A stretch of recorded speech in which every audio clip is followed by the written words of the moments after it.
Welcome in to Check the Mic. Not Steve Palazzolo, Sam Monson, and Ari Meirov here, coming to you live from New York, Cincinnati, and myself, Ben Allen, from Los Angeles. Sam, a little weird to not see Steve here. Where's your guy? Where's Big Goofy at today? He is somewhere in deepest, darkest Massachusetts, visiting various family, in-laws, wherever he's visiting. And at least one of the collection of family that he visits does not have great internet. So we decided the lesser of two evils, frankly, was you. I appreciate it. Such a compliment. For those of you who don't know, I used to produce the show a little bit here, which is fun. Ari has gotten me over on NFL Spotlight. It's fun to spend some time over there. A little crossover episode here. Not quite like what we saw the other day with Always Sunny. You know, little Always Sunny going on reference, Ari? Always Sunny in Philadelphia? No? Abbott Elementary crossover episode? That's fine. That's fine. We can talk TV later on with Ari and get him taught up. You into any of those programs, Sam? Yeah, I mean, some of them. I tend to go binging on one show at a time, and then rather than, keep track of everything. And Ari is more of a binger of the news. News and sports. That's my life. That's all you can ask for. That's all you can ask for. Like I was saying, we're coming over from NFL Spotlight today. A little crossover action. Super excited to be here on Check the Mic.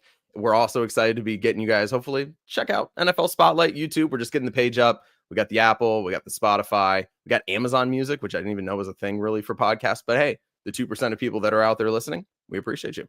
But for this show, make sure you guys are hitting all the notifications, the bell on Spotify. Make sure you're following the show, subscribing here on YouTube. And like I was saying, yeah, go check out NFL Spotlight. We got daily news that we do 5 days a week. One of those days we have a Spotlight guest on. We had John Spytek of the Raiders on recently, Monty Austinford of the Cardinals, Darius Slayton of the Giants. Basically just trying to put a spotlight on guys that need more of a national recognition, try to get those guys, built up a little bit to the public. Exciting stuff there. And then obviously our beautiful sister show here. Let's Check the Mic. You get to see Ari pop off every once in a while coming on the show. And that's what we're here today to do. Today, let's talk about some football because we finally have football coming up. We got training camp on the way, and there is a lot of question about who's going to be out there when comes first day of camp. And the biggest thing that's going on right now, which a lot of people that have been following the NFL draft know, is that the second rounders, no one's putting pen to paper. Only 2 of the 32 selections so far have signed their rookie contract. There are 2 guys right with the 34th and 33rd pick. And everybody else is just waiting to see what's going to happen because of a little bit of fully guaranteed contracts. All right, can you break down a little bit of what's going on with those picks and how Jaden Higgins kind of screwed this up for everyone? This is a fascinating topic, and we could have a hilarious amount of second-round picks not showing up to camp. And that already started on Saturday when Trey Harris, the Chargers second-round pick, was not there when they reported. And essentially what's going on over here, it's very interesting. So over the years, first-round picks have become fully guaranteed no matter what. It started off where the first 20 picks were fully guaranteed. As the years went on, it eventually reached all the way to all 32 first-round picks. But the second round was never all the way fully guaranteed. For example, last year, Keon Coleman, the first pick of the second round, he got 80% of his 4th year of his contract fully guaranteed. That changed this year when the Texans, who had the second pick in the second round, selected Jaden Higgins, and a few weeks later, before rookie minicamp started, they agreed to a rookie contract where they gave him his entire contract fully guaranteed all the way. And that changed everything because the pick before him, Carson Schlesinger, now because the pick after him got a fully guaranteed deal, the Browns had no choice. They also gave him a fully guaranteed deal. Now, the rest of the second round is essentially in a waiting pattern where all the agents are like, we also want fully guaranteed deals if this has spilled over to the second round. And the teams are like, no, we want to go back to the way it always was, which was 70% of the 4th round is guaranteed. And down the line, it goes down and down and down. Eventually, only the 3rd year of the contract is fully guaranteed, nothing in the 4th round. That's the way it works when it comes to rookie contracts. So with about a week to go until all rookies are officially going to be in camp, we're kind of waiting here on the Seattle Seahawks, who are picking 3rd in the second round after safety Nick Emenwari. And what is he going to get? And then the biggest X factor in all of this, not many people have spoken about it, is pick number 40, which is the Saints pick, which is a quarterback, and Tyler Shuck. And essentially, because he is a quarterback and because he has a real shot of being the starting quarterback this year of Derek Carr retiring, are the Saints really going to play games over here about a few $100,000 being guaranteed or not guaranteed? And if he could change the entire outcome over here of the second round, because I know for a fact his agent, Eric Burkhardt, is trying to get all fully guaranteed money. If pick number 40 gets fully guaranteed money all the way, then picks 33 to 39 are also going to get it. So it's a very fascinating conversation about what's going on in the second round. Yeah, it's crazy because this had become a thing of the past, right? From the last CBA, you used to get holdouts all the time, rookies negotiating for their contracts. And then once they slotted the money, it pretty much took care of almost all of the holdouts. There'd be the occasional one haggling over, some obscure clause in the contract. And we're seeing that. We'll get to that a bit later with Shemar Stewart and the Bengals. But generally speaking, everyone's signed, done, delivered by the time camp rolls around. And then this year, like the entire second round effectively looks like they may not show up to training camp. And so obviously it raises the question, why did the Texans do it? Like this clearly that's the thing that's causing all of the problems, right? The Browns had no choice once Jaden Higgins had got his deal done. They just jumped in along with it. But why did the Texans break that dam? Like particularly in the current NFL landscape where, there's these kind of collusion conversations happening. Like it's a weird precedent to break randomly, particularly voluntarily, maybe the wrong word, but like they jumped right into that early and had no problem with it. It's a great question, Sam. And the exact reason is if you look at the Nick Caserio front office in Houston, they actually have a bit of a history here when it comes to rookies with, I guess, breaking precedent or going away from what previous players have done. A couple years ago, Jalen Petrie got a significant amount of his third year fully guaranteed when that was not normal for picks. Dameon Pierce, who was picked in the fourth round, had an obscure number of fully guaranteed money. I believe it was in year 2. So there was a lot of things over here that have been done in recent history with the Houston Texans when it comes to contracts. Even this offseason when it comes to veteran contracts, Sam, think of what they did of Derek Stingley, who still had 2 years left on his contract. They gave him a 3-year deal, which is, a low number of years for $90 million, $30 million per year when the quarterback market was still at 25. Like they jumped it by $5 million. They didn't even get that many more years on the contract. Usually, if you're going to jump the market by that much, you try to get a 5-year deal, a 6-year deal, or something like that. The Texans were like, no, we'll do a 3-year deal and jump the market significantly. And I'll tell you this much, there's already rumblings around the NFL that next year with CJ Stroud, when he becomes eligible, the Texans might do something very, very unprecedented with him as well when it comes to a quarterback. So for whatever reason, they have a history of being more lenient with contracts compared to other teams who are more stringent. And we're seeing it again here this year of the second round of picks. Well, I think I joked with you too, Ari, on our show Spotlight, that when this deal initially happened, 34th pick, they then pushed the hand of the Cleveland Browns with Carson Schwarzenegger to have to be able to say, you're going to be getting that fully guaranteed contract, which I always like to always do the comparisons between the Cleveland Browns and the Houston Texans. Obviously, those two are going to be synonymous for the end of time, but there's even more now impacted with the second round and with the Cleveland Browns with Quinshon Judkins' arrest over the weekend. He's going to be, we'll see exactly what Cleveland ends up doing with him, what the NFL does with him, but him being one of those guys that's next up in line for those second round picks to, in theory, sign if it's going to go bang, bang, bang, bang. Do you think the Cleveland Browns then say in turn, hey man, you got arrested. You're not going to be the one who's getting a fully guaranteed contract. And then from there, is that going to impact every other guy behind that?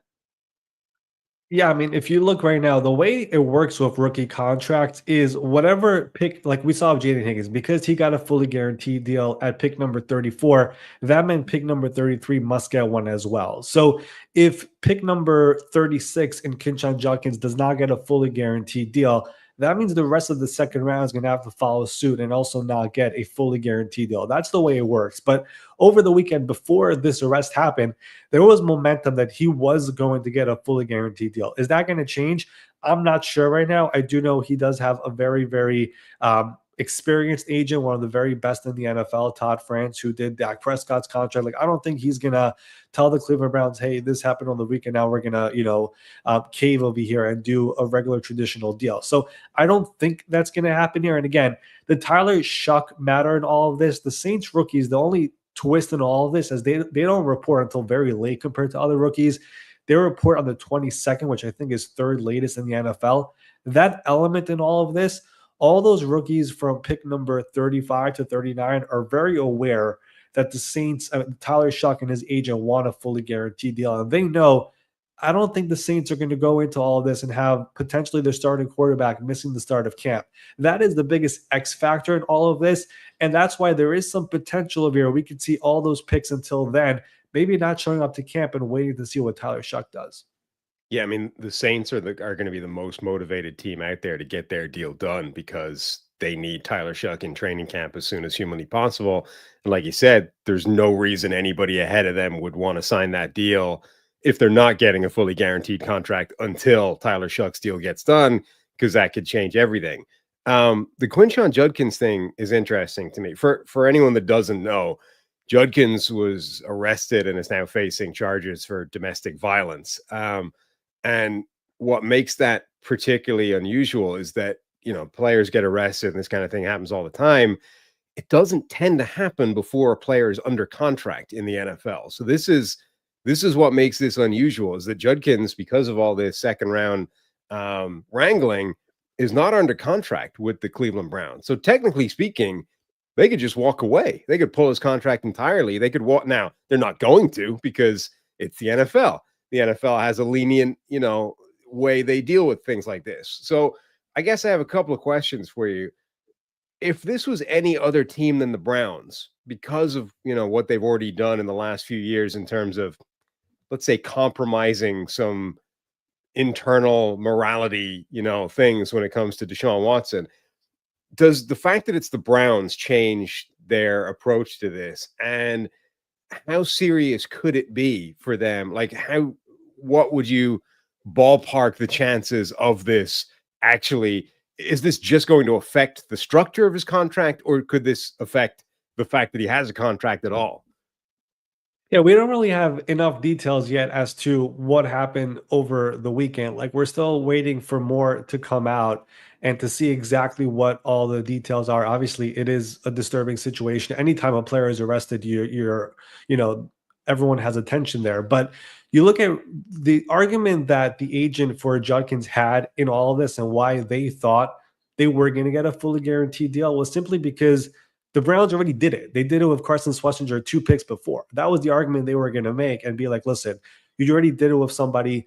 You want this guy in camp. Get it done now and move it forward. It's not really the biggest jump anyways from pick 33 to 35, 36, wherever he is. So that was the argument they were going to make. But now you have this entire legal thing going on. Again, we'll see how it all unfolds.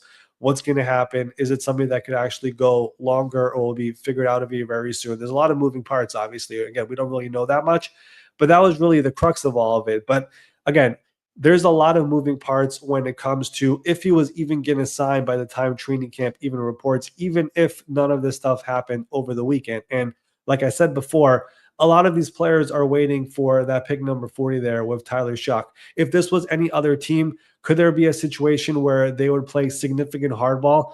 Sam, I could see that definitely being a possibility. But like you said, we are talking about the Cleveland Browns, and the actions of here are legit. I mean, they had the Deshaun Watson situation. They also signed Kareem Hunt once upon a time. Like, they've done this stuff in the past. So as a result, I don't think they're going to move heaven and earth over here because of that when it comes to Quinshon Judkins, until we have more details, at least. I mean, that's the thing. Like, everyone sort of says, hey, he doesn't have a contract right now. He might have lost everything. I don't think anyone believes the Browns are going to walk away from this second round pick not just because of this situation.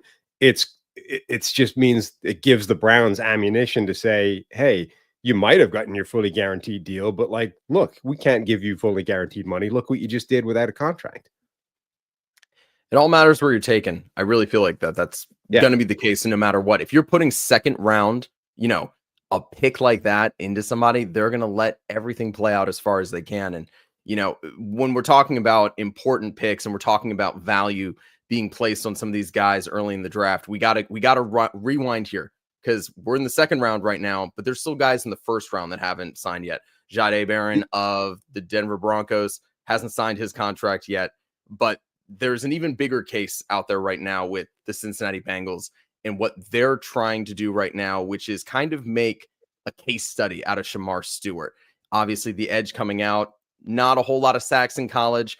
Maybe that plays into a little bit of this conversation here. But Ari, can you break down what is going on between the two sides and why what should be, in theory, a very simple rookie contract should have already been agreed to by somebody who was taken in the top 20 picks?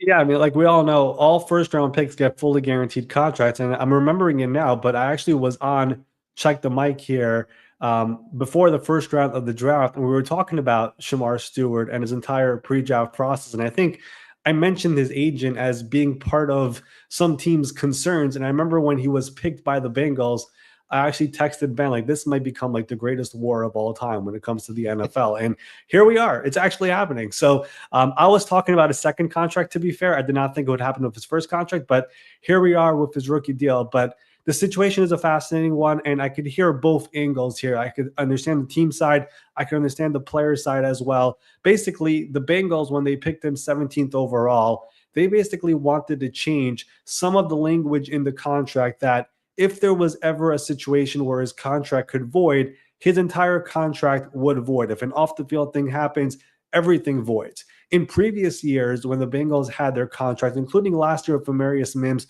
who was picked later than Shemar Stewart, pick number 18, their contract language there was that if something happens off the field, only that current year would void. So that's essentially what the Bengals want to change over here. Now, if you look around some other teams picking next to the Bengals, they actually have the language the Bengals want to change too, which is why they want to make this change. The argument from the player side is, A, why are you using us as an example? B, why are you using us when last year you had a later pick? Now you have an earlier pick. If anything, do this when you guys are good and picking at 30 or something. Don't do this now. So that has been the argument. And really, a lot of teams around the NFL are kind of laughing at this, like especially for a team like the Bengals, who every single year we talk about their slow starts and there's distraction and there's things going on. Like, are you really going to have an issue with your first round pick? And not only your first round pick, the first round pick that you made because you had a problem with your other edge rusher and Trey Hendrickson, you're trying to maybe, threaten him in a way. Now he's also not on the field. Now you have both guys not on the field. It's like, what are you guys doing here? This should be something that should be very, very simple, but it's a true power struggle between an agent who is very, very stingy and has been difficult at times because he really wants to get the best things for his clients. James Cook's situation in Buffalo, that's him. J.K. Dobbins a couple years ago when he was out for most of the season, then was a hold-in during training camp, that was him. So this is an agent who's very, very stubborn with his players because he wants to get the best for them. And then you have this organization in the Bengals that we kind of know through history, they're very difficult when it comes to contracts. We see the Trey Hendrickson situation, Jamar Chase last year. Over the years, they've been, dozens of cases of players who have had issues. So none of this is a surprise. And there is a real scenario where this could also extend potentially into training camp. There have been some discussions in recent days, but nothing substantial to a point where I think one side is going to give in. So we're kind of stuck the way we've been since he was drafted 17th overall. Yeah, when this initially kind of came up, I thought the Bengals were trying to sort of slip in language that didn't really exist throughout the rest of the league. But actually, it turns out like quite a lot of teams have this kind of thing. The problem is the Bengals are trying to do it randomly, like it just sort of slip it in randomly when they haven't had that precedent. Like there are other teams who have this language and have had it basically since the last CBA, and they use it with every single player, and that's just the way they do business. So if this team picks you, you're going to have to deal with this, and maybe you can push back against it, but it's difficult to break precedent in either direction. So the Bengals' problem is that they're trying to break precedent and insert, what is a worse contract or a worse language into a contract for a guy who, as you said, like from their perspective, it's hard to come up with a reason for that, right? Other than, a reason that isn't, hey, we think you are more concerning than the average player we would draft at this spot, to which the obvious answer is, well, then why did you pick us here, right? If you picked us at this spot, we should be worth the contract. You can't put this deal in when you didn't put it into the deal from the last guy. You haven't put it into the deal from other guys. What interests me though is how much do you think the Bengals front office are just not difficult to deal with? I think we know that that's true, but you ever see the Hard Knocks when the Cincinnati Bengals were on it? I saw a clip of this a while ago that came back. It was Andre Smith, their first round pick, who also held out, went deep into training camp, and eventually they got the deal done. But they showed a reasonable amount of back and forth there. And it was like the sort of, and they've done this with Trey Hendrickson as well, sort of insinuating that he should basically just be happy with the deal they offer him, right? Like, be grateful that we've offered you any form of contract. You're here getting millions of dollars to play football. Why would you be pushing back against that? Like, to what extent do you think that it's the way, like the attitude that they come across with is a problem for agents or people dealing with the Bengals?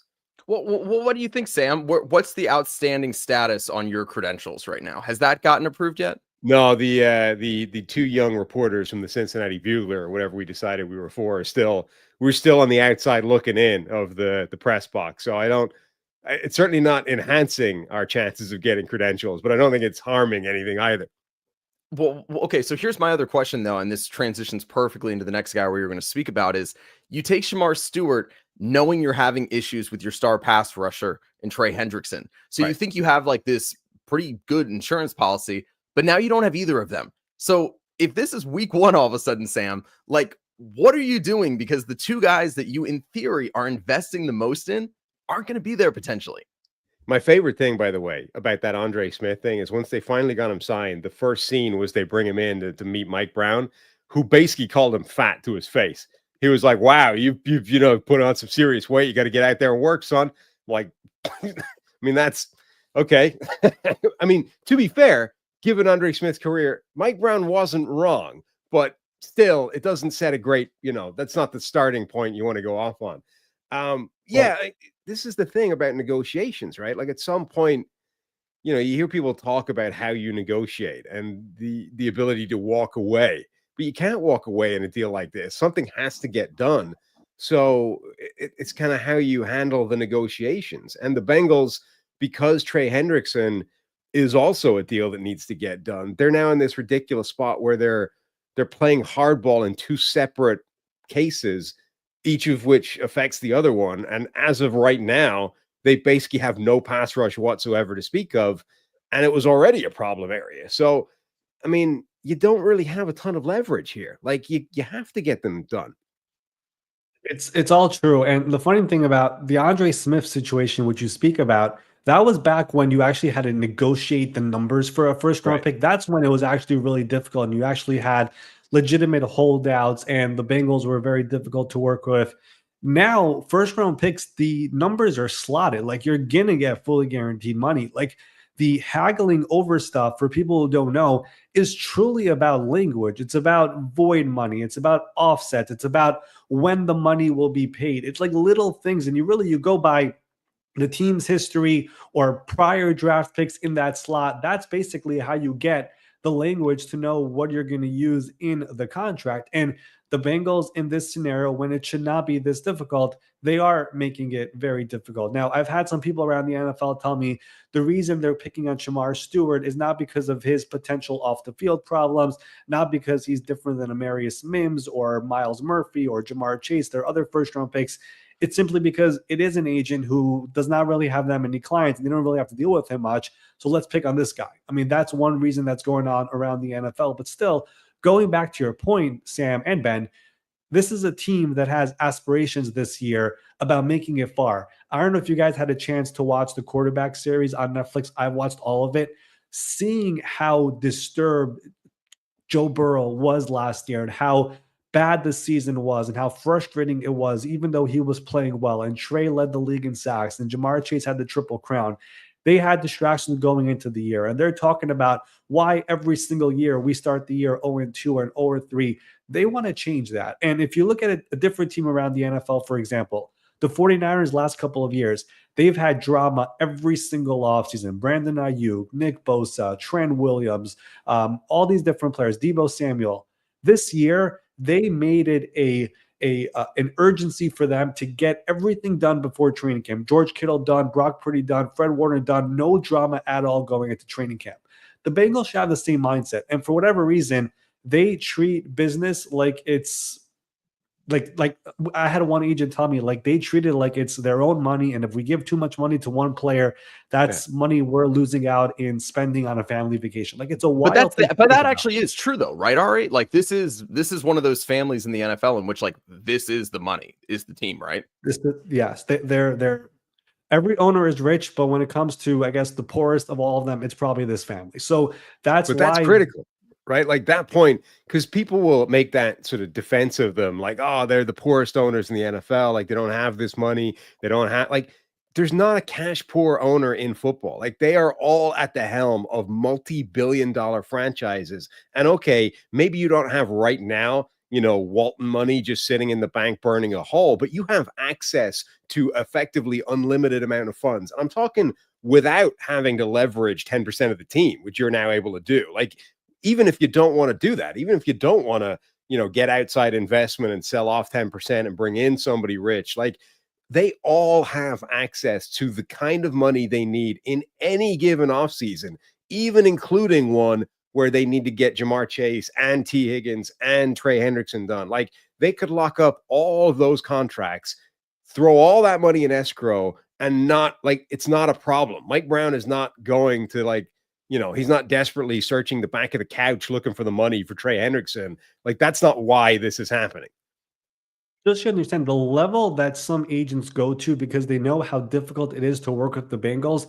T. Higgins literally had to fire his agent, who's one of the very best in the NFL, and find out the strategic plan with Joe Burrow and Ja'Marr Chase to hire the same agent as Ja'Marr Chase so they team up and make life miserable for the Bengals front office to force them to pay both players before Joe Burrow exploded. I mean, that's literally the level they went to try to get Mike Brown and Katie Blackburn and the entire front office to pay the money they deserve. And frankly, even the contract T. Higgins got, he could have done better if he waited another year, but he just wanted to stay in Cincinnati. But he would have never gotten it if he did not do that crazy strategic plan that Burrow and Ja'Marr Chase essentially thought of hiring the same agent as Ja'Marr. So the level some players go to try to get the Bengals to step forward and pay their players, it's a lot. And Trey Hendrickson has been dealing with it for the last 3 years. He's been wanting a new contract. They promised him one last year. They've barely stepped up to the plate this year, and now he's still waiting, and we'll see what he does come training camp. There has been some communication, I could tell you that, but it's not enough right now for me to feel like something is going to change. And then the Shemar Stewart situation, again, there's been some talks, but again, nothing for me to feel like this thing could be moving forward over here in the next couple of days. Just with the Trey Hendrickson thing, I know Steve has made this point before, like, with Trey Hendrickson, he's over 30 at this point. It's a difficult contract to get done. The same way with sort of TJ Watt, because Myles Garrett's number is astronomical now. The kind of the contract numbers going through the roof. And for guys that are at or over 30, you can understand why there would be reticence from the Bengals to sort of say, well, yeah, let's give you, $40 million a year. Let's give you giant money, because you might have one more good year of Trey Hendrickson left or TJ Watt before they hit the cliff and they stop giving you that elite level pass rush. I know Steve has kind of made this point of, why not just force him? Like, he's under contract. It's not like this is a player they don't have under contract right now. He's looking for a new deal, but technically he's got a year left of the deal that he's currently on. Why not play the hard ball, force, even if he, holds out through training camp, eventually he will have to cave, show up again, and play through this last year of your contract. The question I would ask you, because I'm on your side, judging by the facial expressions, I don't think that's plausible. Why can't that work? Why can't they just say, you're not getting your new deal. You can get your new deal next offseason for somebody else. You're under contract. We expect you to honor that contract. Let's play ball. Would you risk pissing off Joe Burrow, though? I mean, because really, when it comes down to it, this is a vibes thing. This is a guy that really wants his best players out there. You're talking about the guy who led the NFL in sacks last year, as well as having all of those PFF numbers and a lot of things to actually back it. It wasn't just a guy out there who's trying to go after the quarterback. So doesn't it just make sense to pay the best players you have there, to make sure that your franchise quarterback, who's arguably would have won the MVP last year, had the team made the playoffs, to keep him like actually happy? Here's the thing. First of all, if this does not get done, my prediction is Joe Burrow is going to go public and say something. That's number one. I think because it's going to be too much of a distraction during training camp with Trey and Shemar. Number two, Trey last year and the year before really wanted a new contract, but last year was when he also requested a trade and privately made a very big fuss. And the organization told him, listen, be a warrior, play for the team. We'll revisit next year. And they essentially gave him word that we will revisit next year and take him more seriously. He did that. He showed up for training camp, didn't skip anything, led the league in sacks, was second in defensive player of the year. And then the season was over. And it wasn't just that. Like, he was one of those players who really rallied the defense. Like, all the players there, like, he was basically the leader of the team as the year went on. He became more vocal, which was not his thing.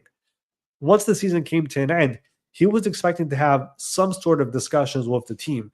There have not been any discussions with the team, to the point that privately and publicly, we've seen Trey Hendrickson get really, really frustrated, and to the point where he has now said it on the record, he's not playing this year for $16 million. And not only that, he's not going to play if it's just a one-year tweak. He's looking for a multi-year deal. The one thing I will tell you, Sam, you mentioned $40 million per year. He's not asking for 40. He's asking for the 30s. He's in the 30s. That's where he is. He just wants to be compensated where the rest of the pass rush market has been in the last several years, whether it's the Brian Burns, the Rashawn Gary, the Josh Allen contract, and now this year with the Max Crosby's, the Neil Hunter, and eventually the Micah Parsons deal that's going to come in. Like, those guys are going to surpass bigger numbers. He wants to go back down to where was the Neil Hunter? Where was Max Crosby? That's kind of where he's sitting at. He could play way more hardball than what he is right now, but he's not. And for whatever reason, the Bengals have been acting the same way they did last year. And that is really the reason why he is the most frustrated. Last year, you guys told me something. And it's not like there was a regime change here where it's like, oh, it's a different person here. It's the same people. And that's been the thing that's been pissing him off this entire offseason. And that's so huge, the fact that he's not looking for that. Like, he doesn't want a deal that matches Myles Garrett's contract. And honestly, if you were Trey Hendrickson's agent, you could make that argument. Like, it wouldn't be a great one because Myles Garrett is clearly a better player than Trey Hendrickson. But like, Trey Hendrickson beat him in sacks last year. Trey Hendrickson beat him in pressures last year. Trey Hendrickson's PFF pass rushing grades have been ascending into that Myles Garrett level for the last couple of years. Like, you could make the argument that contractually he deserves to be at the same level, and he doesn't want that. Like, for the Bengals, they should be jumping all over that opportunity and saying, this guy, he's the only player out there who's willing to actually, agree with us and say, you don't belong in that same contract echelon. Get that done as fast as humanly possible. The point I would make, though, is, he said, like, he's not playing on this deal. Players kind of say that kind of stuff all the time because that's what you have to do with the negotiation. But Hendrickson feels like a guy who would honor that. Like, I think a lot of players say that and they don't mean it, and eventually they'll cave and they'll play anyway. I feel like Hendrickson, if they don't do, if they tried to do what I said earlier and just said, you're under contract for a year, play on it and deal with it for somebody else next year, he wouldn't show up. Like, he just wouldn't play football. I've gotten that impression as well. And I agree with you. Players say that all the time, but I feel like this is a different situation. I mean, I've heard from all angles of this story. And if you know Trey Hendrickson, the person, I think he is somebody, when he says something, he's serious. And he's been saying it privately and publicly that he's not playing this year on that current contract. Maybe eventually he'll give in on just changing the 1 year of his deal and getting more money this year and adding maybe a no-tag clause, guaranteed free agent. Maybe something like that happens as a compromise. But $60 million this year, the way the contract is set up right now, where you still can get franchise tag next year, I have the feeling inside me from hearing from all the sides over here, he's being serious and he will not step on the field with that contract. All right, we got to stick in the AFC North here because there's another pass rusher that's going through a similar situation, but in a totally different way, totally different background with the team, and that's TJ Watt, somebody that we've already brought up in this conversation. He is very integral to a team that is really all in for 1 year because your quarterback is Aaron Rodgers, and as he's already stated, he's likely retiring after this year. They need TJ Watt to be out there on the field, impact that defense that's also had a whole lot of changes. You got Minkah Fitzpatrick on the way out. You got Jalen Ramsey coming in. Watt, he wants money. He wants to be in that Myles Garrett number, the $40 million, a little bit more than probably what we're seeing with Trey Hendrickson. This seems like I know this is not the first tiff that he's had with his contracts in the past, Ari. But what's different this time numerically that is really driving this holdout? And do you see this being something that's actually going to be figured out here before the Steelers set foot in camp? This one is also a very interesting one. I probably talked about less compared to the other ones here around the NFL, primarily the Trey Hendrickson situation. But this has been going on all offseason as well. And not only has it been going on all offseason as well, TJ Watt has been watching this offseason with the Steelers, where there's been a lot of change throughout the organization, but he's also seen them act in a very unconventional way for a model franchise when you trade for a DK Metcalf, for a player who's never been on the team, and right away give him $33 million per year. You trade for Jonnu Smith and you give him a 1 year, $12 million extension. You trade for Jalen Ramsey, you give a little bit of a raise over there as well. And it's like, what's going on over here where the face of the franchise is in the final year of his contract, making only $21 million right now, and he's slated to become a free agent next year. Meanwhile, other pass rushers like Myles Garrett, who is his, I guess, enemy, you could say. I mean, they have a friendly, between them, who's number one in the NFL. If you remember last year, after a Browns-Steelers game where the Browns won, Myles Garrett said, "I'm the best pass rusher in the NFL. There's other people here, but there's only one of me." That stays in TJ Watt's mind. And the number he's looking for is beating that Myles Garrett number to prove that he is number one when it comes to getting paid in the NFL. And to this point, the Steelers are not there, but it's not only that, there's also a structure to contracts when it comes to players. And his last extension, when the Steelers gave TJ Watt a deal, he broke precedent because for years, the Steelers were only guaranteed money after year one to quarterbacks. TJ Watt's last deal, he got fully guaranteed money after year one. Are the Steelers going to do that again over here for a player who is up there in age? And maybe there are some concerns when it comes to longevity over here. So that is part of the problem as well. So it's not just breaking the APY of $40 million per year. It's also structure and cash flow and guarantees. And there has been some work to do over here all offseason long. TJ Watt has done some of those cryptic posts. At one point, he put on his Instagram story a picture of him walking away with two fingers up. So it has not been in the most smooth negotiation ever. But neither was the first one when he had a contract problem, which went all the way down to right before the end of training camp. So if this does not get done before training camp starts, I envision him being a holdout. But again, there's still a little bit over a week until they officially report, or under a week. I think this is a really difficult contract to get done. I do think there's less pressure on it, and this is part of why it's difficult to get done. Like, I think there's less immediate pressure on this than there is for the Bengals and Trey Hendrickson.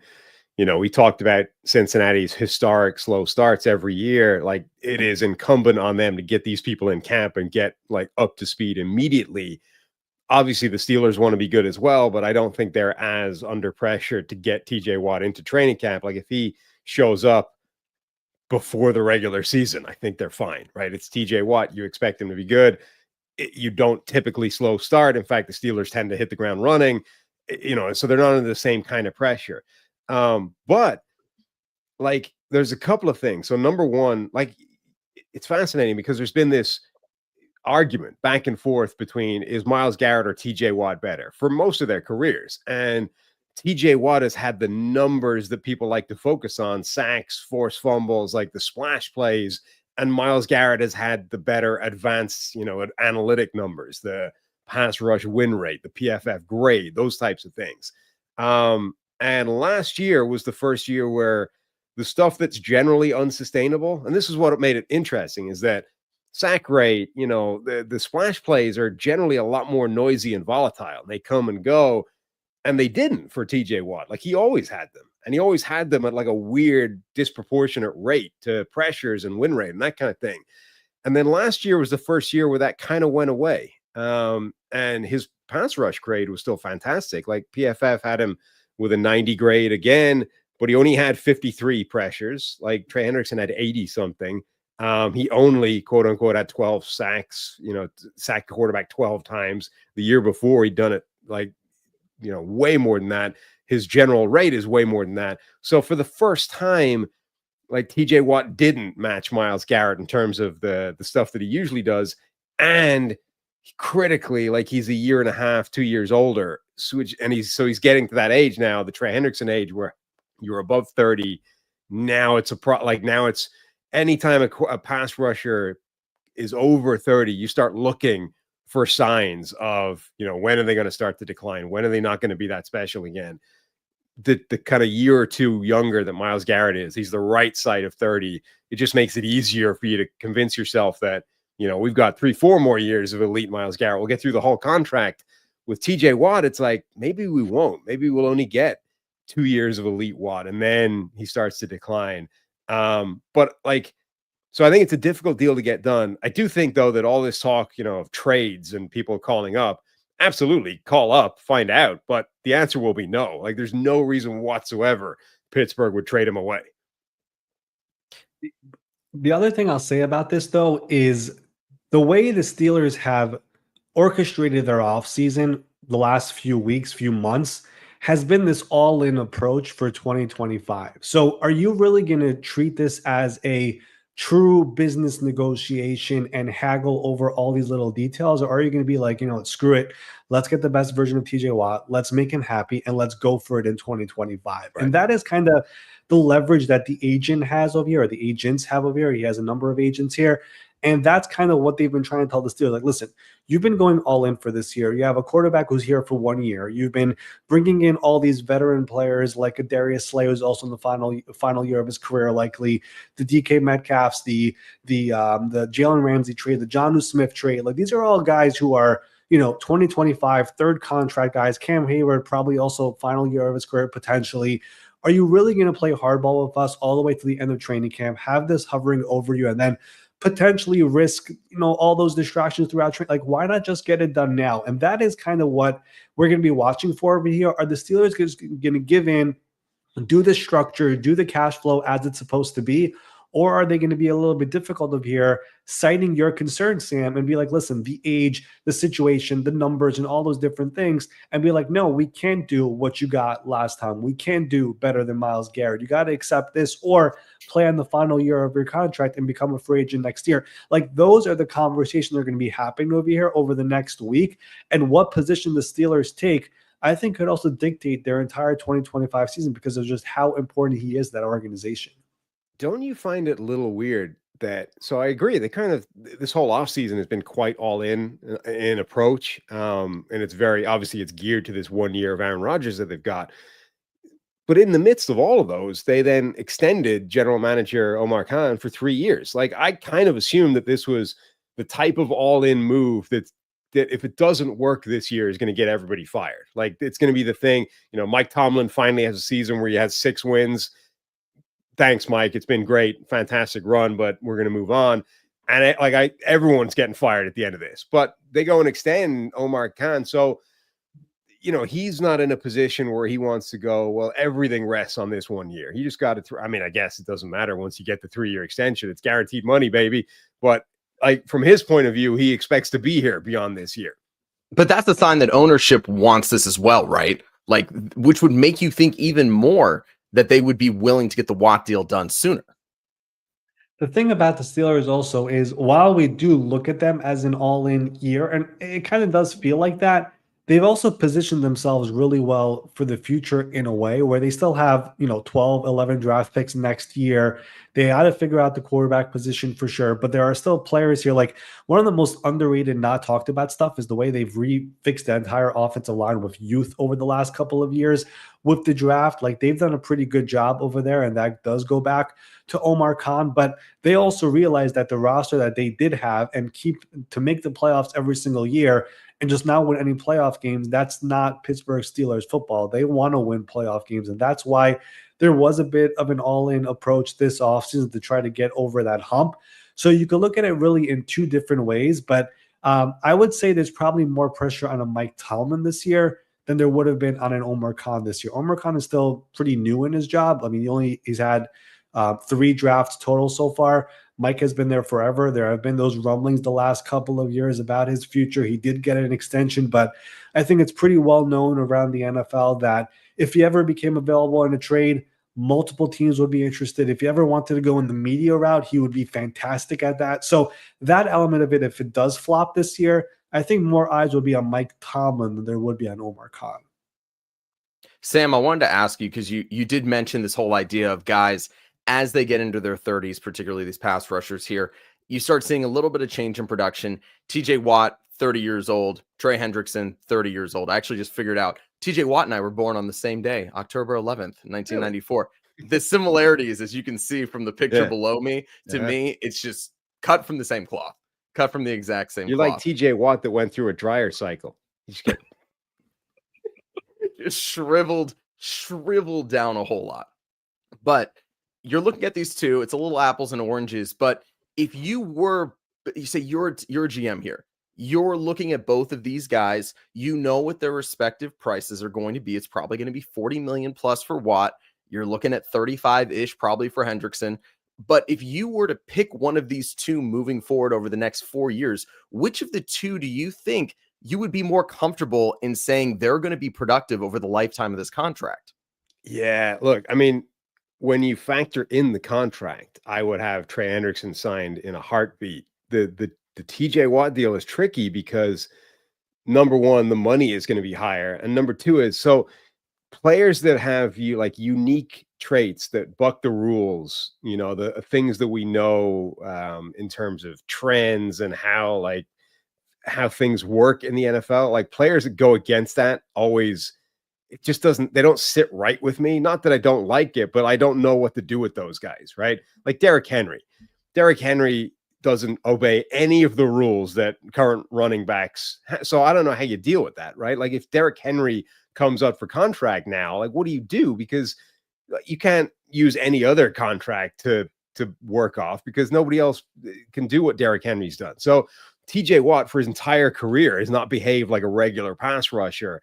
This idea of the crazy high sack rate, the crazy high strip sack rate, being able to turn on a forced fumble randomly in the fourth quarter and on a third down when it matters, but not being able to do it randomly in the first quarter at the same rate. I don't understand that. And because I don't understand it, I don't know what to do with it when it comes to, all right, now he's about to be 31, wanting $40 million a year because Myles Garrett got that. Do you give him that contract? I don't know because I don't understand why he's been the way he has been for his entire NFL career. Hendrickson is much more conventional. I know what I'm looking at. I understand that. I have more comfort in that with the contract that he's going to be given. Nothing to add to that, Ari. You're just completely content. Sam's 100% right is how I'm taking that. Yeah, I mean, I would take both if I could. I mean, that's my answer. He's a man of the people. For those of you just tuning in right now, Steve Palazzolo, I believe, is tied up by his children in a closet somewhere. As you can see there, that's Steve right there, tied up probably somewhere deep in the woods by his kids because nothing better to do during the offseason. So you've got the NFL Spotlight guys here right now. Make sure that you guys are subscribed to Check the Mic on YouTube. Make sure you're subscribed to NFL Spotlight on YouTube, wherever you guys are on your RSS feeds. It's a lot of fun stuff coming between these two shows. Let's go ahead, though, and move on to the next group of players, because I know we've gotten some of the bigger guys out of the way, but there's still some more big guys here that we need to talk about, namely the wide receiver out with the Washington Commanders, Terry McLaurin. He has been a rock for this team. I think a lot of people in the DMV really look at him as one of the quote-unquote faces of the franchise beyond that of a Jaden Daniels, who's still relatively new to the team, only entering his sophomore season.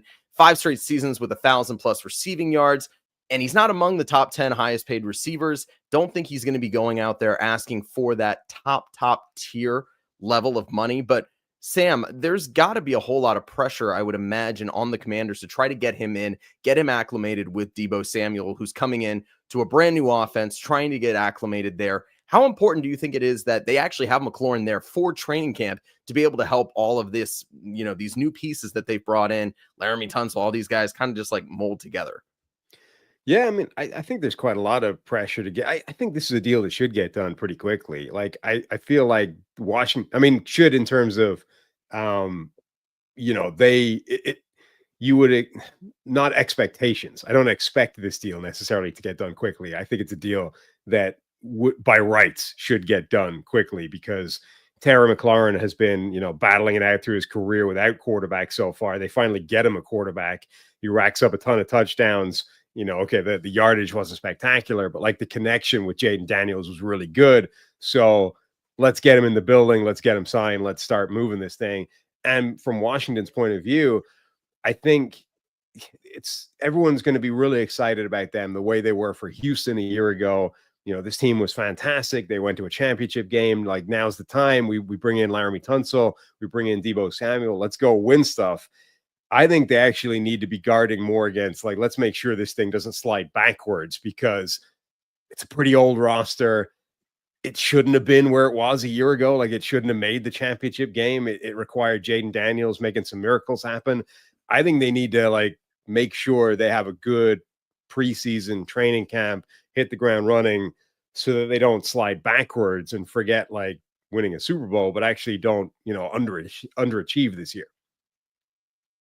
I totally agree with you. And you look at some of the moves they've made, like the Deebo Samuels, the Laramie Tunsils, the Marshawn Lattimores, like, those are guys who are up there in age, and there was a reason why they were available in trade in the first place. I've been surprised at this entire Terry McLaurin situation, just because I didn't really take much of it seriously initially, because, like you said, Sam, this should be a common sense thing. Like, finally, he has a quarterback. When he didn't have a quarterback, he was still productive.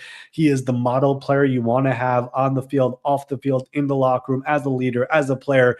Everything you ask from an organization. When they were going through the entire ownership stuff, when Ron Rivera was also still there was a lot of stuff going on off the field. Like, he was the one guy who they always put in front of the cameras to speak, and he kind of leveled the ship over there with the organization. Now it's time to pay him. And surprisingly, the Commanders have been not so active in these negotiations to this point. And you look at Terry McLaurin, final year of his contract, he saw some of the contracts that happened this offseason, including the DK Metcalf one, which is over $30 million per year. That's the number we are looking for over here. And Terry has not necessarily been in the NFL for a long time, but he's actually turning 30 here in September. And that has been part of the discussion over here, at least within that Commanders front office, for whatever reason. So how much money are they willing to pay him over here on a next contract? My sense has been the Commanders are in those high 20s, and Terry is looking to get into those, mid 30s or low 30s, and they essentially have not been seeing eye to eye. Keep in mind, this is somebody who showed up for minicamp as soon as they got close to the end of minicamp, the mandatory stuff. He left, he bounced, he was not there anymore. So he did this last time also before his first contract extension. This is somebody who could potentially not be there come training camp, which makes things, again, very awkward for a team that has super high aspirations here in 2025. And we know when these meetings are taking place, it's obviously not just the player and Adam Peters or whomever else is in the room, Josh Harris, those guys, the ownership group for the Commanders. You're in there with the agents. They're laying everything out. They're saying, hey, this guy got paid this much. DK Metcalf got paid this much. These are the numbers we're going to be building off of. Sam, if you're looking at that sheet of players that has those guys, those top receivers in the league, he definitely fits into that group there. Do you think that they're looking at it truly as like, this is a top 10 receiver in the NFL. This is how he should be paid?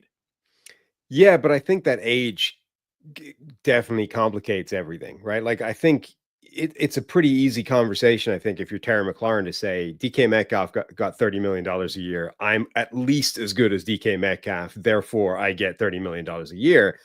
But they go, yeah, but you're 30. Like, you're at that age where, again, like wide receivers, I think, is very similar to pass rushers, where once you get to 30, you get very, very twitchy about when this decline is going to start to happen. And maybe it won't come for a while, and those guys will be able to go into their mid 30s and all will be good, but maybe it comes at 31, right? And that's happened to receivers in recent memory, let alone down the years.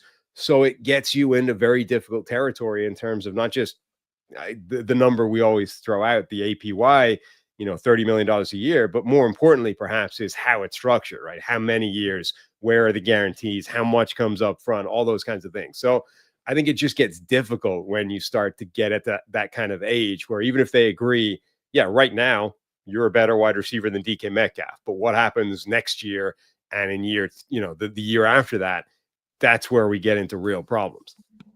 Well, Ari, do you think what the Commanders are actually going to be looking at with Terry then is front loading that deal? You've got a quarterback on a rookie contract. Do you imagine there being one of those kind of deals, not the Tyreek Hill numbers where you see the fake numbers so the APY stays high later in the deal, but one of which that you see the guaranteed money pretty much stacked on the front end? So when that time is for the Jaden Daniels extension to inevitably come, that they can just say, hey, Terry's probably going to be off the books when he's 33.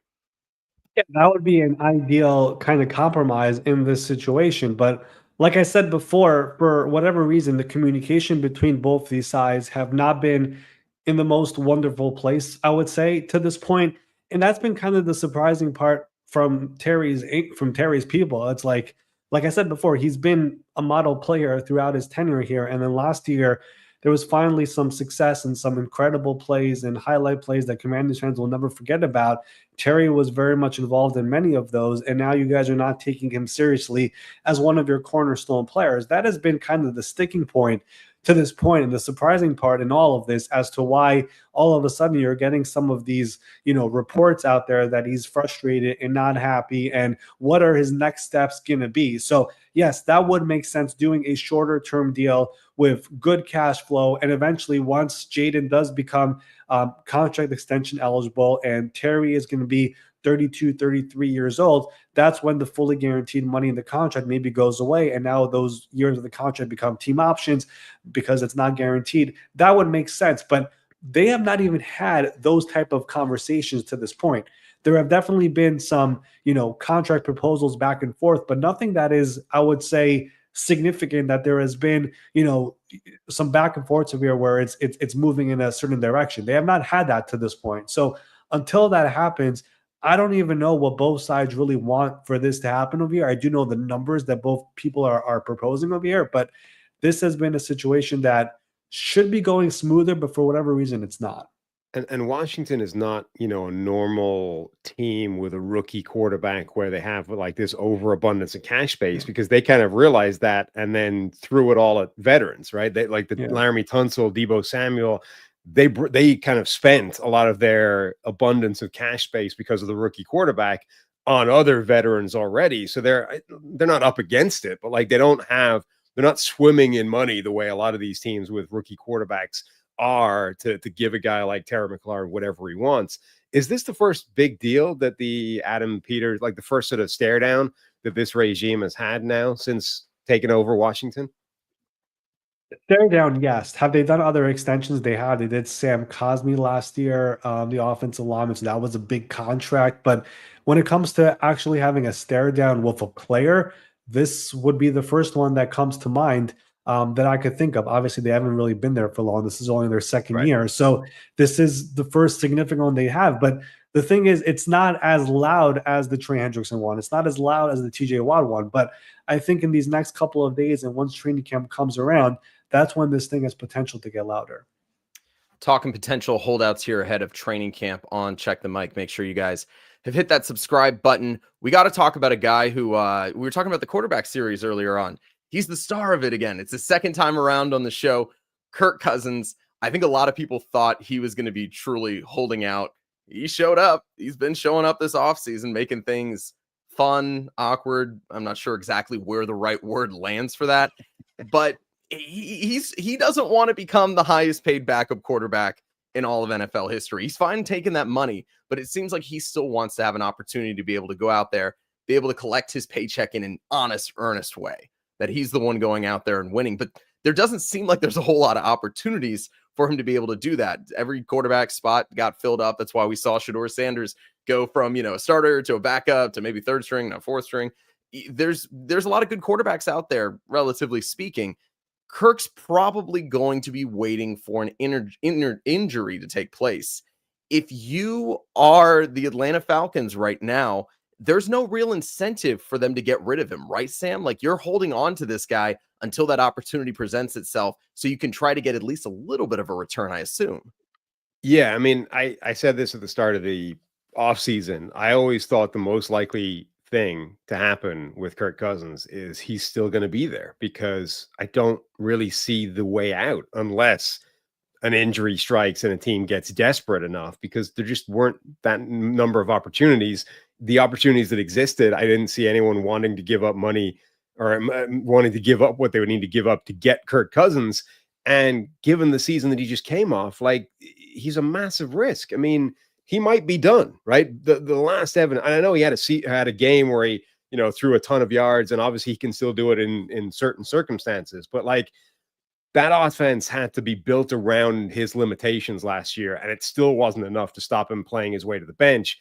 I don't know if you're ever going to get the old version of Kirk Cousins back, or any version of it. He might be, his time as a starter might be completely done. So if you're talking about going to get him, like, what are you going to give up for that, given his contract? It feels like he is stuck on the Atlanta Falcons roster unless one of two things happens. One, a player gets injured and the team suddenly becomes absolutely desperate for any form of starting caliber quarterback, and they just roll the dice. Or number two, he becomes such a pain within the building that they're like, we got to get him out of here. I don't care what it takes. Just get him out of here. You mentioned the Netflix series. I have to watch that this year. I haven't watched it again, but last year I thought Cousins was fascinating on that show. Like, he is such an interesting person. And like, last year, my takeaway was, coming out of that series, I don't know if there's a quarterback in NFL history who was like squeezed more out of the talent that they have, whatever that level is, than Kirk Cousins. Like, he's in there with, like brain masks and stuff. Like, he's doing everything humanly possible to get the best version. And he's still like a neurotic mess. Like, it's fascinating, the character that Kirk Cousins is. Well, Ari, what do you think about this situation then? Like, if the Falcons are motivated to move him, they can probably find a way to release him. They can find a way to finagle stuff. Do you think there is any situation in which Kirk says, all right, I'll blow off some guaranteed money at some point to help facilitate this? Or is he just taking those checks to the bank?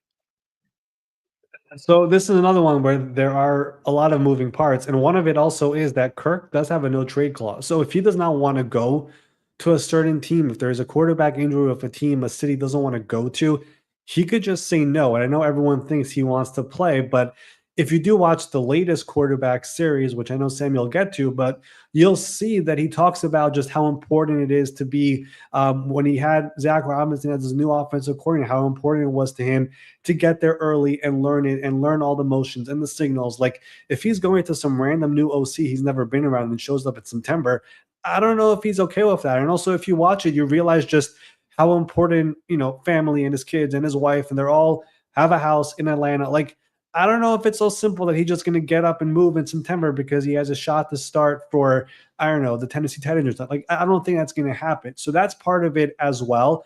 There were no options this offseason. That is also just part of it. Like, he wanted to get out of there. His agent, Mike McCartney, wanted out of there.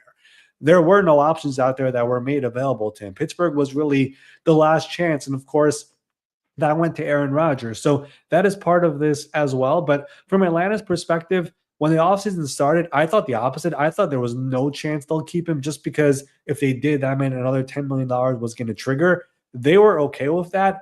And the more I thought about it, the more I also just remembered Michael Penix is a quarterback who dealt with a lot of injuries in college. So maybe it just makes sense to have Kirk as the backup there. And was he perfect last year? No. Did he have that amazing game on Thursday night versus the Buccaneers? Yes. If you watch the quarterback series, he does talk about, to an extent, about this shoulder injury he suffered versus the Saints, which he hid, which he claims was the reason why he started performing bad. Should we believe it? Should we not? I don't know, but maybe that is part of the reason. Maybe one more year away from the Achilles is going to help as well. There are many different outcomes to this, but the Michael Penix injury history, I think that also was in the back of the minds of the Atlanta Falcons. Was this the ideal scenario when they signed Kirk and they drafted Michael? No, they wanted 2 years of Kirk. But having Kirk as the backup with Michael's injury history, it's not the craziest thing in the world anymore. And critically, because the plan was for him to be 2 years of Cousins and then we turn the keys over to Penix, like, financially, it's all the same, right? Like, the $10 million thing was already budgeted for, not the way that it's happening now, but it's not changed anything, right? They'd already sort of planned this was what was going to happen. So from their perspective, all they're doing is maintaining the financial plan to maintain the best backup quarterback in the NFL, effectively. Like, that's the situation that Atlanta's in right now. So from their perspective, it doesn't make any sense to get rid of him unless he becomes such a pain in the ass behind the scenes that it's like, we can't have him around here. We just got to get rid of him. If he's willing to sort of play ball in an awkward situation for everybody, it makes all the sense in the world to keep him in the building, even independent of Michael Penix having a more concerning than average injury history. If it was just a regular starting quarterback, you would want to keep the best backup quarterback in the NFL around as long as it was sort of financially palatable for you, which it is. So from Atlanta's point of view, I think it always made a ton of sense when you pair it with the fact that, as you said, there were just no options. Like, there was nowhere out there where Kirk Cousins had a realistic shot of being the starting quarterback except Pittsburgh. And that always felt like a horrible situation for everybody anyway. So once that disappeared, it's like it makes sense for everybody to stay in Atlanta. It's awkward. It's not going to be, I imagine those meeting rooms are going to be kind of weird, but it's the most sensible thing for both parties, I think. Well, for Kirk, it's a great point, and the guys in the chat are also saying the same thing as well. If you were to roll the dice on one starting quarterback having an injury at some point, and you're Kirk Cousins, and you really want to go out there and play, outside of maybe Anthony Richardson, is there anyone else that you would be betting on a high chance of an injury taking place? And then if you're Kirk, you're going to hit the field. And like Ari said, if it happens in Atlanta as opposed to somewhere else, like if it happens somewhere else and they trade for him and he's got to come in there and learn an offense in a week and blah, blah, blah, that's horrible. If it happens in Atlanta, he already knows the offense. He knows the players. He knows, Zach Robinson, like he's at home. All those things are better if it happens in Atlanta than if it happens somewhere else and he gets that opportunity. So again, from his perspective, I think it does make more sense to just stay at home, stay where you're comfortable. And I mean, nobody hopes for somebody to get injured, but like, hope that you get an opportunity somehow.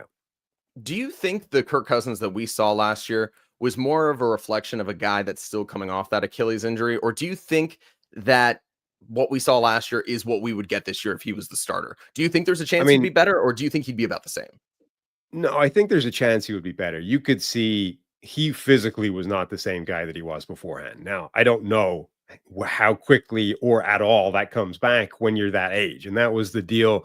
That was the concern with Rodgers. It was the concern with Kirk Cousins as well. Anyone that's advanced in age knows that your body does not react the way that it used to when you're in your 20s, right? Stuff takes longer to heal. Stuff breaks randomly when it didn't when you were 20 something.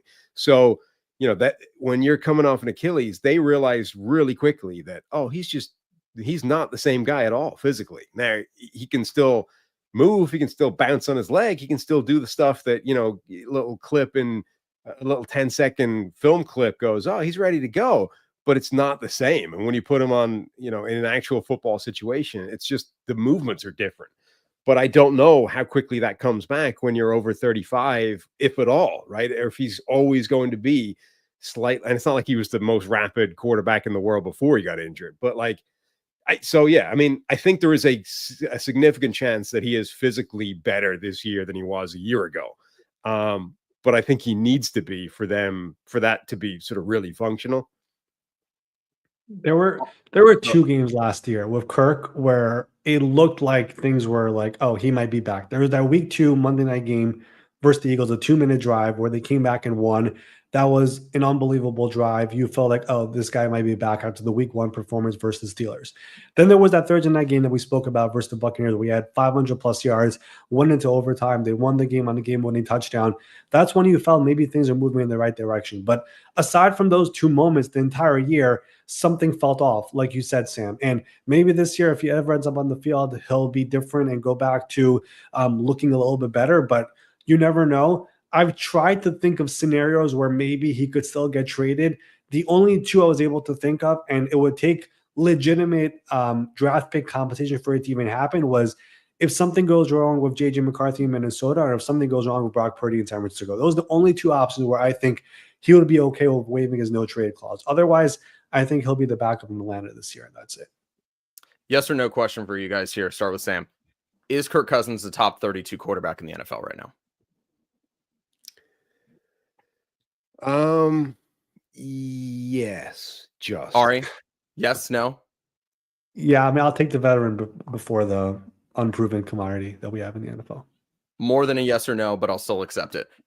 We got to talk about a guy up next who thinks he's definitely among the top 32 at his position. And the way that he's asking for money, he thinks he's probably in the top 3.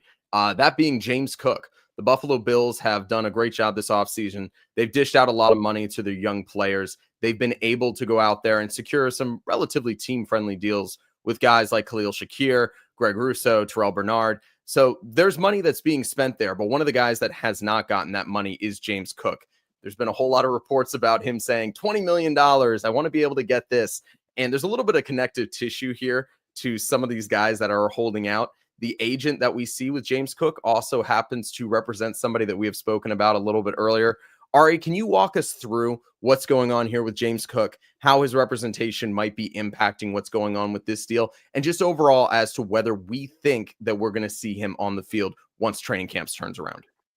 Yeah, so let's just preface this. James Cook is an outstanding player, had an unbelievable year last season, and definitely deserves to get paid. But when you look at what the Buffalo Bills did this offseason, they've been extending players left and right. James Cook was also on the priority list, and they definitely spoke to him. But they extended Christian Bedford, they extended Gregory Rousseau, Terrell Bernard, Khalil Shakir, and of course the big one was Josh Allen. When they went to James Cook, they wanted to do a deal, but it was not near the top of the running back market, but it was pretty good money, especially for a player who has not been making much money in the NFL so far. But his agents, again, they were asking for a number that was way above where the Bills were going to be comfortable with. And when that happened, GM Brandon Beane essentially said, all right, we'll maybe revisit you later, but we'll take care of everybody else right now because they're willing to be in the ballpark with our numbers. And that's kind of where it all ended. So this agent, again, same agent as Shemar Stewart, same agent as J.K. Dobbins, who was a free agent all offseason long because he wanted too much money as well.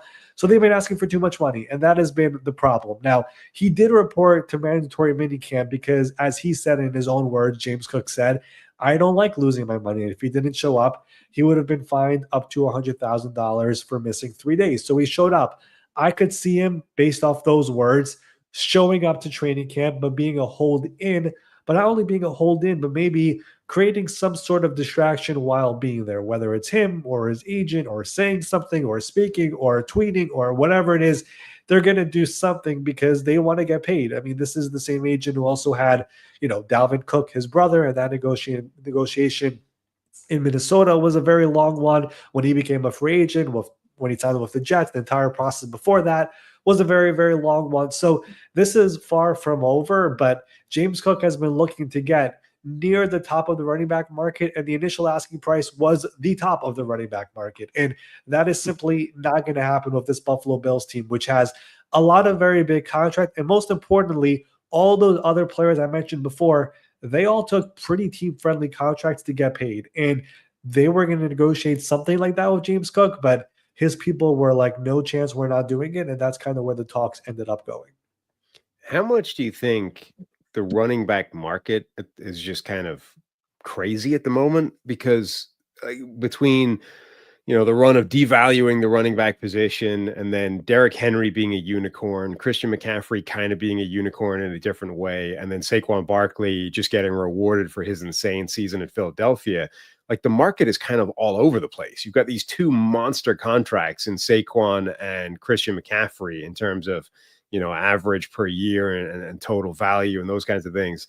And then you've got this sort of step down to Derrick Henry where he's got his is unusual because of how much of a unicorn he is. But like the gap between those three effectively and the rest of the league is huge.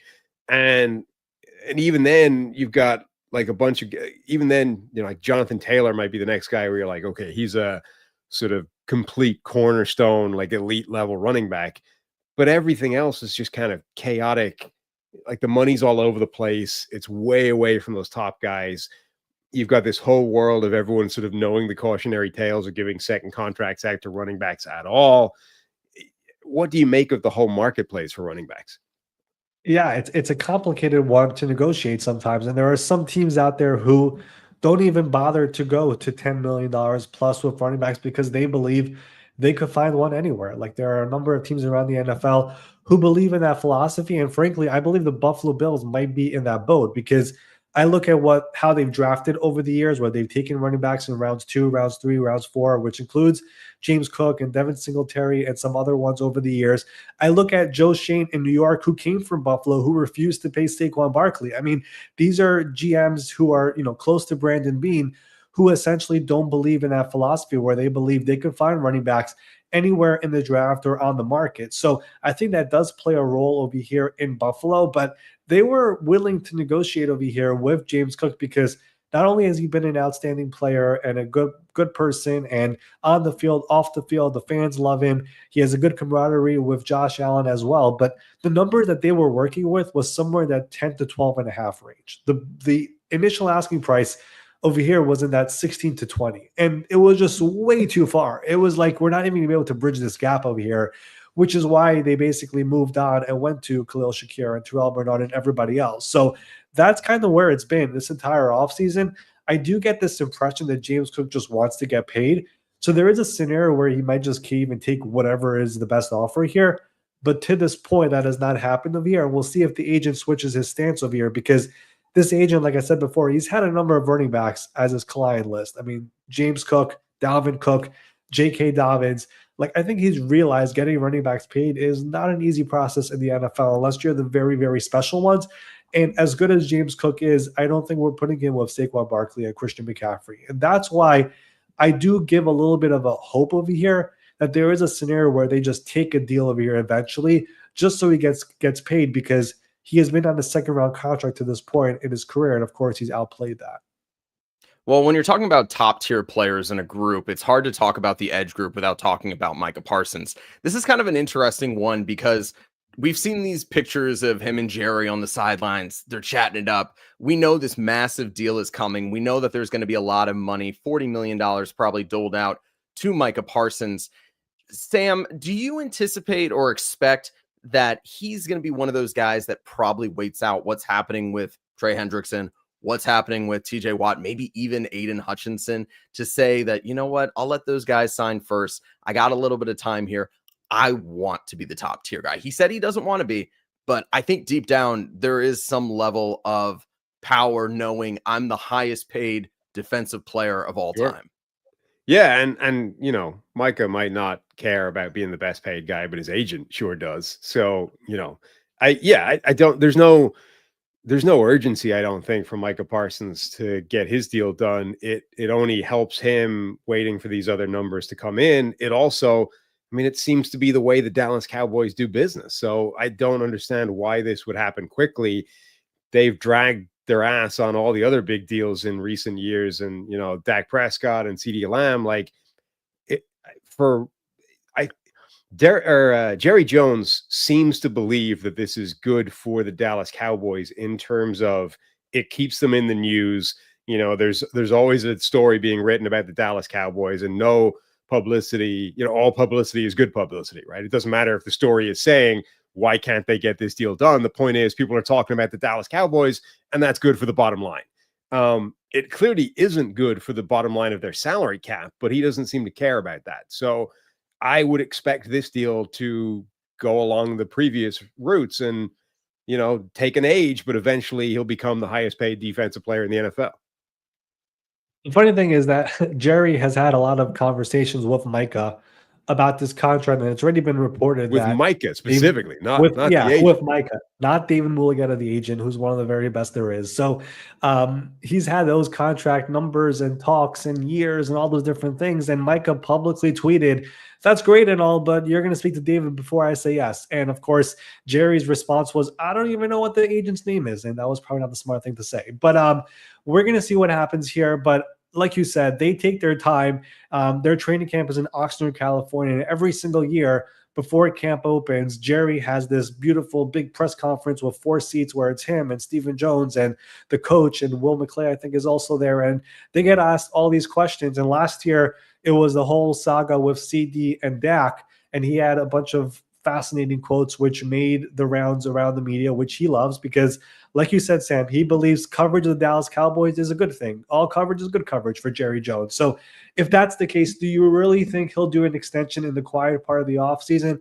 I don't think that is the way Jerry Jones thinks. I've been surprised before, but I would be shocked if that happens. And the longer this takes, the one thing we've realized is Micah Parsons is not holding out. He reported to mandatory minicamp. Not only did he report, but he was attending stuff and he was participating in stuff. So he might continue to do that over here. We'll see if his agent says something else, but it does sound like he will report. I do think this deal will get done. But like you said, Ben, I think it also makes sense. Wait for TJ Watt, wait for Aiden Hutchinson, and then become the king of the crop, which is what his agent for sure wants. I mean, everybody is incentivized to wait. Like Micah is going to wait because the money's better. Jerry's going to wait because he thinks it's good generally for the Dallas Cowboys that everyone's talking about them. Like they're both going to take this to the deadline. Exactly. It's the perfect storm. The perfect storm. Do you guys think if you were taking all of the defensive players right now in the NFL and you were just to say, money aside, pick one of these guys to start your defense, do you think that most people, including yourselves, are taking Micah there, maybe in those top three guys? Oh, he's definitely in the top three. Like he might be the one. He might be the given when you factor in age, pick, right? Yeah, when you factor in age, Micah Parsons might be the first guy you would take in terms of build a defense from scratch for the next decade from anybody in the NFL. He might be the first name you would take. The only thing that would change that, would be factoring in age for some other guys. But like Micah Parsons is one of those 5 guys in the NFL that is completely different, that changes everything, that is just a unique animal, and he's young in his prime, like entering the peak of his career. So yeah, like he should be the best paid defensive player in the NFL when this contract is done. And Mulligetta is saying that, right, Ari? Like that really is the sales pitch. Essentially, I mean, there's really not much of an argument here to be made. Like you said, he's young. He's in the prime of his career. He's been runner-up at Defensive Player of the Year, I believe, a number of times, was Rookie of the Year. He's the perfect Dallas Cowboy. I mean, he has a great relationship with Jerry Jones. The thing is going to eventually get done. I saw all the trade rumor stuff at the start of the offseason. I don't think there was significant, something real to that, but it was floated around out there. But I do think this eventually gets done. It's more of Jerry speaking to the agent and putting Micah to the side for a second and getting the numbers done, getting the years done, and eventually announcing it to the world when is the peak perfect time for the news to happen. All right, we got a couple more guys to get to here as we wrap up the show. This is kind of a unique one because it wasn't one that like immediately popped in my head when we were going to talk about this topic of holdouts, but it's what's going on with the Green Bay Packers and Elgton Jenkins, because you've got a guy who's been a successful guard in the NFL, and the Packers looked at him and said, hey, we actually need you to change positions. We need you to play center this year. And typically speaking, you see the guys on the further out you get on the offensive line, that also tends to be the higher amount of money you get. So you're now moving inside. You're potentially hurting your career earnings in the future. Jenkins is looking at my contract saying, hey, because I'm doing you this favor, you need to give me your guaranteed money. That's something that he hasn't gotten yet, is a lot of guaranteed money. Ari, where do you think this ultimately lands? Do you think there's going to be kind of like an in-between deal where they just say, we're going to bump up your guaranteed money, we're going to make this real? Or do you imagine that there is going to be a new contract put in place? This is a very unique one, like you said, Ben, because they signed Aaron Banks to that gigantic contract in the offseason, which surprised many people. And he is primarily going to play guard here with the Green Bay Packers. So that put Elgton Jenkins in a weird position. They allowed Josh Myers to leave in free agency. He was not good enough for them. And their plan, without necessarily relaying it all the way to Elgton Jenkins and his people, was we're going to move you over to center, which caught him a little bit by surprise. But at the same time, he also was going to look for a new contract this offseason before all of this went down. So now with a potential move over to center, are the Packers going to start viewing him in a contract as a center as well? Are they going to be like, no, you're versatile, you could kind of play all 5 positions, we'll be okay with paying you a specific amount that makes sense for that? That has been part of the problem. Also, does he want to play center? Like, there are a lot of question marks with all of this going into the potential of him getting paid over here.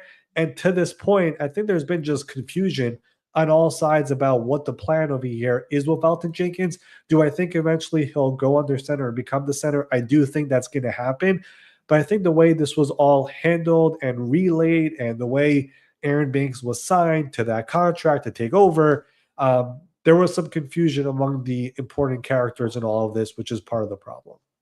The bank signing, I think, is one of the most confusing signings that was made this offseason. Like, it was a massive, so the headline figures were massive. And as you know, Ari, like the headline figures don't necessarily mean what the contract is actually going to be.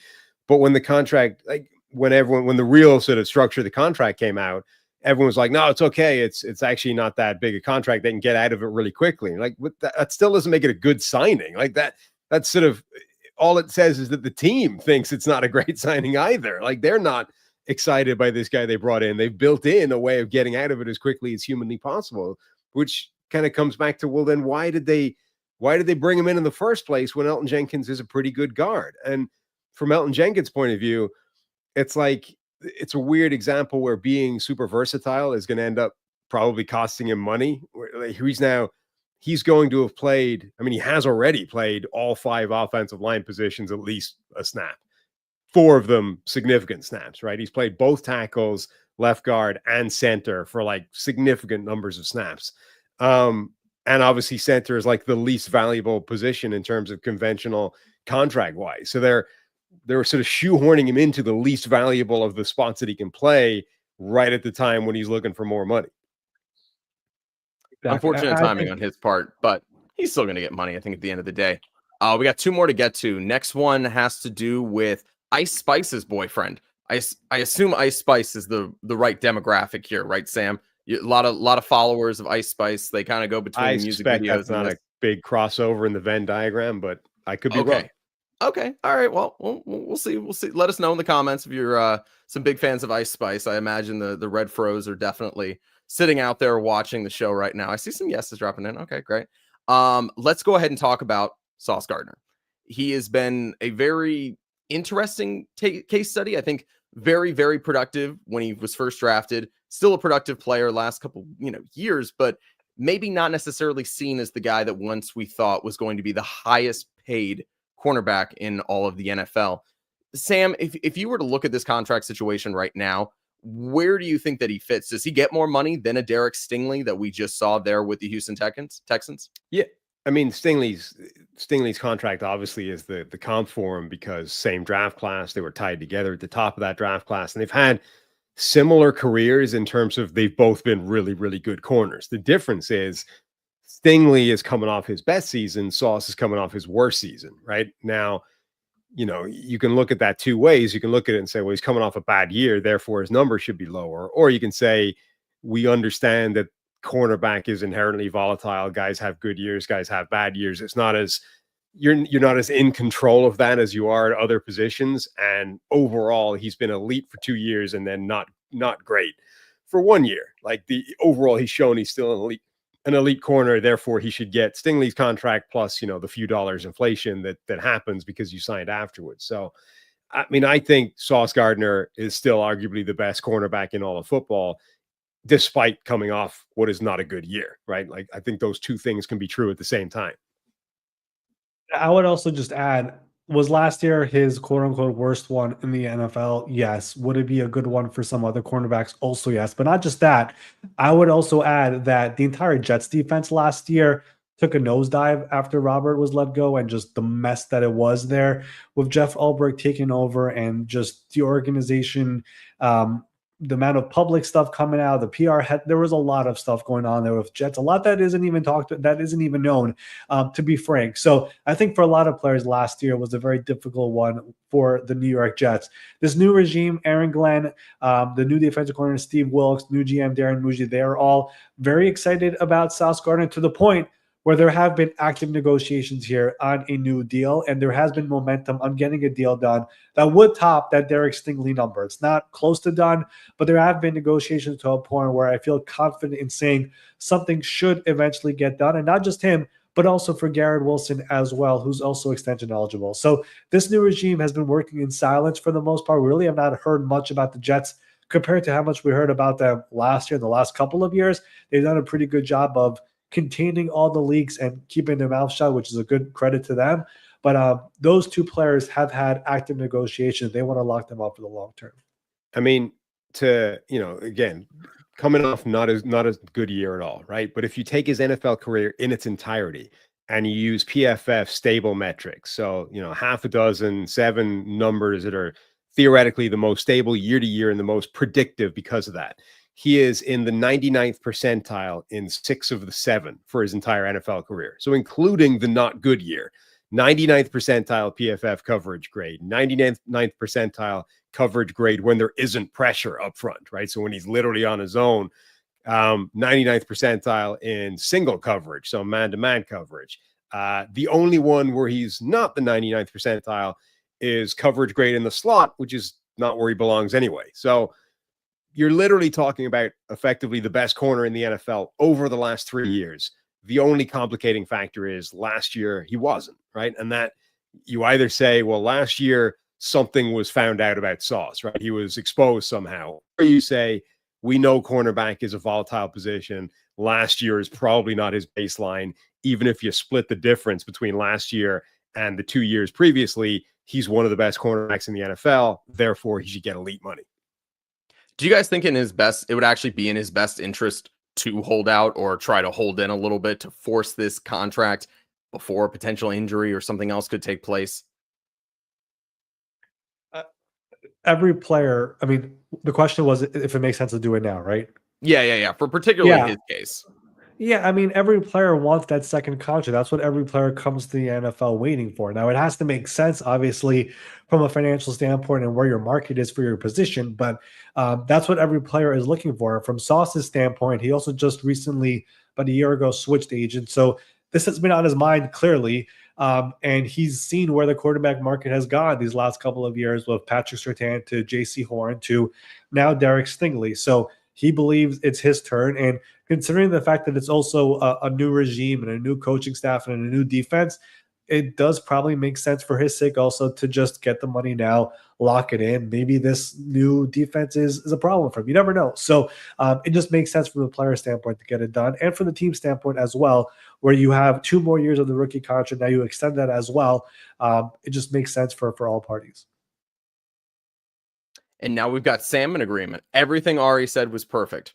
All right, guys, we're going to go off rundown here for the final one because we did have a little bit of, I don't know if we want to go all the way escalation to saying breaking news, but Adam Schefter is reporting that the San Francisco 49ers might have another holdout on the books. These guys, every single year, there seems to be somebody that is causing a little bit of frustration there for the front office of, all right, what's going to happen next? Brandon Ayuk, Deebo Samuel, all these deals. Jauan Jennings, he is entering the second year of a very team-friendly deal. He's saying he wants to get paid or get me out of here. Ari, do you have any more context on what's happening with Jennings? And do you think that he actually does have a little bit of a point when you look at the rest of the receiving core? Scheduled to make $7.5 million this year. Just signed that extension last year. Brandon Ayuk recovering from an injury. Deebo Samuel no longer there. That means his role is going to be bigger. So he's like $7.5 million when the receiver market is obviously way, way higher for all receivers. I should get more money. This is basically reminiscent to what just happened with Jonnu Smith, who also just got paid last year on a 2-year deal. Same agent, Drew Rosenhaus, looking to get his client more money, whether it means in a trade or in a contract. I would imagine the 49ers don't want to let him go. They'll figure something out. But I said earlier in this episode, the 49ers got all their stuff out of the way. I guess they were listening, and they were like, no, we'll get one more in here. So here we are.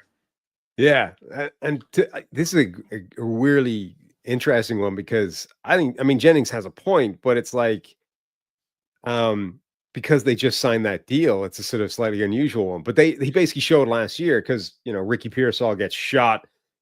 Things changed in the receiving core, and all of a sudden, Jauan Jennings had a much bigger role than he was supposed to have. And it's like, oh, we had a way better player here than we thought we had. Like he's capable of doing way more than we expected, and actually, he can be the number 2 receiver in this group and be like a really impressive part of this receiving core. And then he's like, well, if that's true, then I deserve more money than that. Like, give me the more money for the bigger role. I would just argue, I don't think Jauan Jennings holding out is going to create much of a nightmare there compared to some other players. If they were like, he's we're not talking about highest paid player at a position. This isn't Nick Bosa or Brandon Ayuk or Trent Williams who were holding out. And it was much more, this is like your third receiver, second receiver at best on your team, looking to get to $15 million per year, probably. So wait, you mean to tell me he's not going to wait till Terry McLaurin signs to be able to say, I need to up that contract a little bit? Right. So what I'm trying to say, I don't anticipate this being moving heaven and earth over here and making John Lynch his hair even more gray than what it's become in the last couple of years. Like, I don't think that's going to happen over here, but it's a situation where he just wants to get paid more money, and we'll see if it happens. But I don't think it's really comparable to basically all the other players we spoke about over here. Great comment here from JJ. Is Steve holding out from podcasting?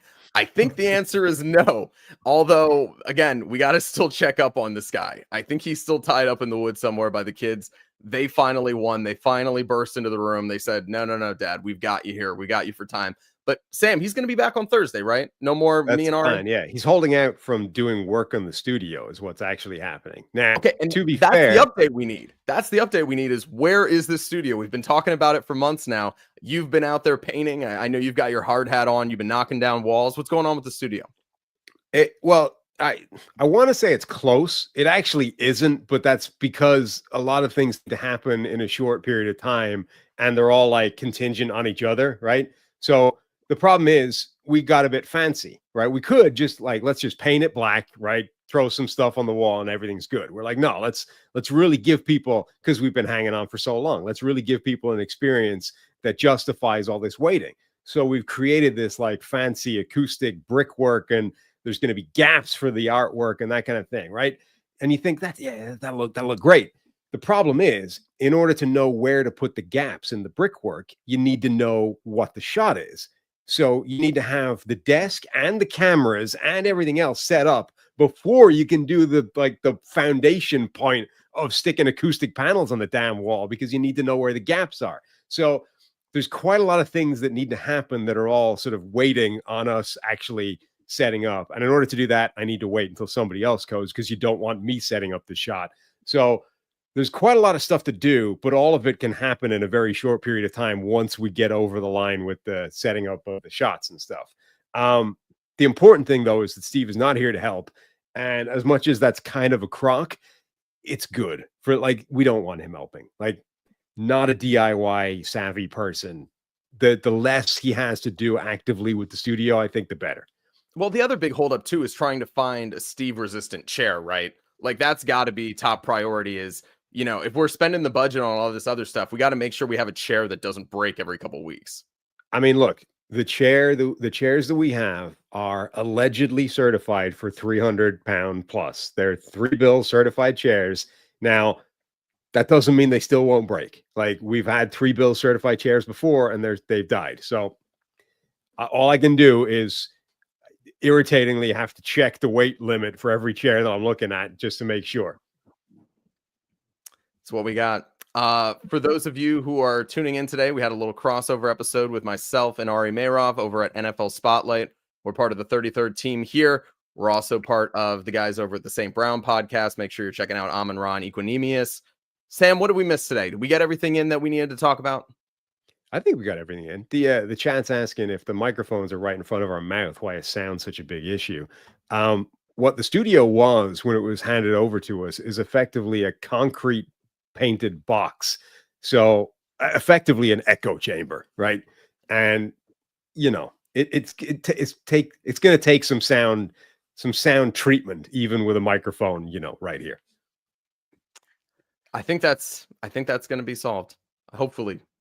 Also, there's a train that runs right alongside the building from the outside.